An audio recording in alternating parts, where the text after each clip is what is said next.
नहमदुहु व नसल्ली अला रसूलिहिल करीम अम्मा बाद फ़ाउज़ु बिल्लाहि मिनश शैतानिर रजीम बिस्मिल्लाहिर रहमानिर रहीम। मेरी मुअज़्ज़ज़ माँ और बहनों, अस्सलामु अलैकुम व रहमतुल्लाहि व बरकातुहू। उम्मीद करती हूँ आप सब लोग खैरियत से होंगे। कल हमने आयत नंबर 111, 112 और 113 की तशरीह और तर्जुमा पढ़ा था। तो इन्हीं के हवाले से, इन्हीं की तशरीह के साथ मिलती जुलती कुछ अहम बातें हैं जो मैं आज आप लोगों के सामने बयान करना चाहूँगी। अब उस पहले मैं यहाँ पर आयत नंबर 113 का तर्जुमा दोबारा दोहरा लेती हूँ। बिस्मिल्लाहिर्रहमानिर्रहीम। वक़ालतिल यहूदु लैसतिन नस्वारा अला शैई। वक़ालतिल यहूदु, और कहने लगे यहूद, लैसतिन नस्वारा, नहीं है नस्वारा, अला शैइन, किसी चीज़ पर भी। वक़ालतिन नस्वारा यानी किसी चीज़ पर, किसी मज़हब, किसी रास्ते पर नहीं है। वक़ालतिन नस्वारा, और नसारा यानी ईसाई कहते थे, लैसतिल यहूदु, के नहीं है यहूद, अला शैइन, किसी चीज़ पर। वहुम यतलूनल किताब, हालांकि वो किताब इलाही को पढ़ते भी थे। सब कुछ जानने के बावजूद, यानी हकीकत उन्हें पता थी, लेकिन हकीकत जानने के बावजूद वो जहालत का रास्ता अख्तियार करते थे। कदालिक, और इसी तरह क़ाल लज़ीना, कहा उन लोगों ने, ला यालमून, जो नहीं जानते थे, मिथला क़ौलिहिम, इनके कौल की मिसल।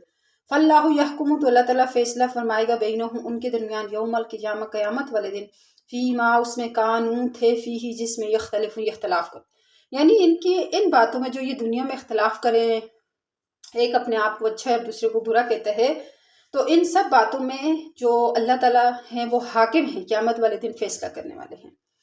तो इसकी तशरीह तो कल बयान हो चुकी थी, तो मैं इसके तशरीह के ज़िमन में कुछ ऐसी बातें जो लोगों के जहन में आजकल ज़्यादा आ रही हैं, उस हवाले से मैं थोड़ी सी बात करना चाहूँगी। तो उनमें से सबसे पहले तो मैं ये कहना चाहती हूँ कि जैसे आजकल पूरी दुनिया के मुसलमान तरह तरह के मसाइब और आफात का शिकार हैं। अब इसको देखकर बहुत से नावाकिफ लोगों को ये ख्याल पैदा होता है कि शायद इन तमाम आफात और मसाइब का सबब हमारा इस्लाम ही है।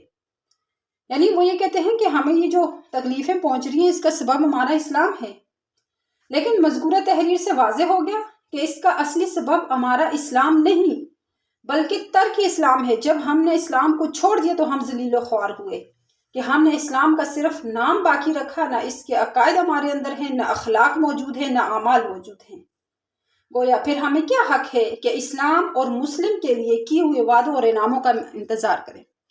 यानी हम किस तरह उन वादों का इंतज़ार कर सकते हैं जो अल्लाह ताला ने इस्लाम और मुसलमान के लिए रखे हैं। हम तो सिर्फ मुसलमान नाम के बाकी रह गए हैं, तो लिहाजा हमें उन वादों का इंतज़ार भी नहीं करना चाहिए। अलबत्ता यहाँ एक सवाल ये पैदा हो सकता है कि हम कुछ भी सही, बाज़ लोग होते हैं ना, कहते हैं कि कुछ भी सही, लेकिन इस्लाम का नाम लेते हैं, अल्लाह का नाम लेते हैं, उसके रसूल का नाम लेते हैं। और जो कुफार खुले तौर पर अल्लाह और रसूल की मुखालफत करते हैं, इस्लाम का नाम लेना भी पसंद नहीं करते, वो तो आज दुनिया में हर तरह की तरक्की कर रहे हैं, बड़ी बड़ी हुकूमतों के मालिक बने हुए हैं, दुनिया की सनतों और तिजारतों के ठेकेदार बने हुए हैं। अगर हमारी बदअमली की हमें ये सज़ा मिल रही है कि हम हर जगह पामाल और परेशान हैं, तो कुफार और फुजार को तो इससे ज़्यादा सज़ा मिलनी चाहिए। लेकिन अगर ज़रा गौर से काम लिया जाए तो ये शुबा भी खुद बहुत रफा हो जाता है। अव्वल तो इसलिए कि दोस्त और दुश्मन के साथ मामला यकसां नहीं हुआ करता, यानी बराबर मामला नहीं होता दुश्मन और दोस्त के साथ। दोस्त को कदम कदम पर और बात बात पर टोका जाता है, औलाद और शागिर्द को ज़रा ज़रा सी बात पर सजा दी जाती है, लेकिन दुश्मन के साथ ये सलूक नहीं होता, इसको ढील दी जाती है और वक्त आने पर उसको दफतन एक ही दफ़ा पकड़ा जाता है। मुसलमान जब तक ईमान और इस्लाम का नाम लेता है और अल्लाह की अज़मत और मोहब्बत का दम भरता है, वो दोस्तों की फहरिस्त में दाखिल है। उसके बुरे अमाल की सज़ा अमूमन दुनिया में ही दे दी जाती है, ताकि आखिरत का बोझ उसका हल्का हो जाए, बखिलाफ काफिर के कि इस पर बागियों और दुश्मनों का कानून जारी होता है। दुनिया की हल्की हल्की सज़ाओं से इनका अजाब आखिरत जो है, वो आखिरत का अजाब वो हल्का नहीं किया जा सकता, उनको यकदम अजाब में पकड़ा जाएगा। रसूल करीम सल्लल्लाहु अलैहि वसल्लम के इरशाद गिरामी का यही तो मतलब है, जो फरमाया कि दुनिया मोमिन के लिए कैदखाना और काफिर के लिए जन्नत है, क्योंकि काफिरों को ये जन्नत मिली है, आर्जी है, ये खत्म होने वाली है, फना होने वाली है, اور جو مسلمانوں کے لیے جنت ہے وہ ابدی ہے، یعنی دائمی ہے، ابدی، ہمیشہ۔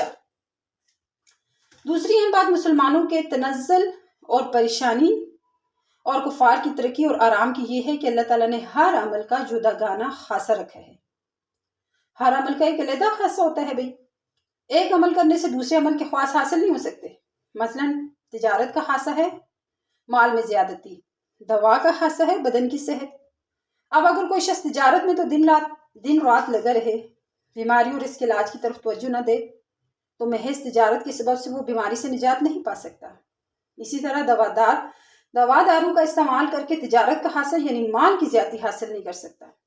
کفار کی دنیاوی ترقی اور مال و دولت کی فراوانی ان کی کفر کا نتیجہ نہیں ہے۔ جیسے مسلمان کا افلاس اور پریشانی اسلام کا نتیجہ نہیں، بلکہ کفار نے جب آخرت کی فکر چھوڑ دی اور پوری طرح دنیا کے مال و دولت اور عیش و آرام کی فکر میں لگ گئے، تجارت، صنعت، زراعت، حکومت، سیاست، اس کے مفید راستوں کو اختیار کیا اور مضر راستوں سے بچے، تو دنیا میں ترقی حاصل کر لی۔ اب اگر وہ بھی ہماری طرح صرف اپنے مذہب کا نام لے کر بیٹھ جاتے اور دنیاوی ترقی کے لیے اس کے اصول کے مطابق کوشش نہ کرتے، تو ان کا کفر ان کا مال و دولت یا حکومت کا مالک نہ بنا دیتا۔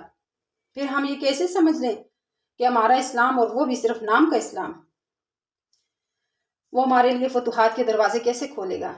اسلام اور ایمان اگر بالکل صحیح اصول پر بھی ہو تو اس کا اصلی خاصہ اور نتیجہ نجات آخرت ہے اور جنت کی دائمی راحت ہے۔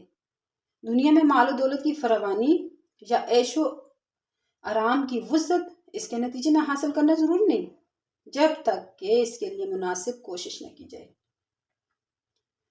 اور یہ بات تجربہ سے ثابت ہے کہ جہاں کہیں اور جب کبھی بھی کوئی مسلمان تجارت، صنعت، حکومت، سیاست کے اصول کو سیکھ کر ان پر عمل پیرا ہو جاتا ہے، تو وہ بھی ان دنیاوی ثمرات اور نتائج سے محروم نہیں رہتا جو کسی کافر کو حاصل ہو رہے ہیں۔ اس سے واضح ہوا کہ دنیا میں ہمارا افلاس، احتیاج، مصائب، آفات یہ ہمارے اسلام کا نتیجہ نہیں، بلکہ ایک طرف اسلامی اخلاق اور اعمال چھوڑنے کا اور دوسری طرف ان تمام کاموں سے منہ موڑنے کا نتیجہ ہے جن کے عمل میں لانے سے مال و دولت میں زیادتی ہوا کرتی ہے۔ وہ اصول ہم نے چھوڑ دیے اور اپنے اسلام سے بھی ہم نے منہ موڑ لیے، صرف نام کے مسلمان ہیں۔ افسوس ہے کہ ہمیں جب یورپ والوں کے ساتھ میل جول، اٹھنے بیٹھنے، اختلاط کا اتفاق پیش آیا تو ہم نے ان سے صرف ان کا کفر اور آخرت سے غفلت، بے حیائی اور بد اخلاقی تو سب سیکھ لیے، لیکن ان کے وہ اعمال نہ سیکھے جن کی وجہ سے وہ دنیا میں کامیاب نظر آتے ہیں۔ جس مقصد کے لیے کھڑے ہوں اس کے پیچھے انتھک کوشش، معاملے کی سچائی، بات کی سچائی اور دنیا میں اثر و رسوخ حاصل کرنے کے نئے نئے طریقے جو در حقیقت اسلام ہی کی اصل تعلیمات ہیں، ہم نے ان کو دیکھ کر بھی ان کی اس نقل کو اتارنے کی کوشش نہ کی، تو یہ قصور ہمارے اسلام کا ہے یا پھر ہمارا اپنا قصور ہے؟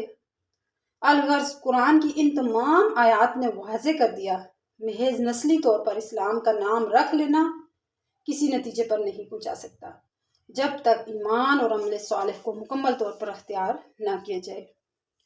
تو اللہ تبارک و تعالیٰ سے دعا ہے کہ وہ ہمیں صرف نام کے مسلمان بننے سے بچائے، ہمیں صحیح طرح سے مسلمان بنا دے، جس طرح کے اسلام کا حق ہے وہ حق ہمیں ادا کرنے کی توفیق عطا فرمائے۔ وما علینا الا البلاغ۔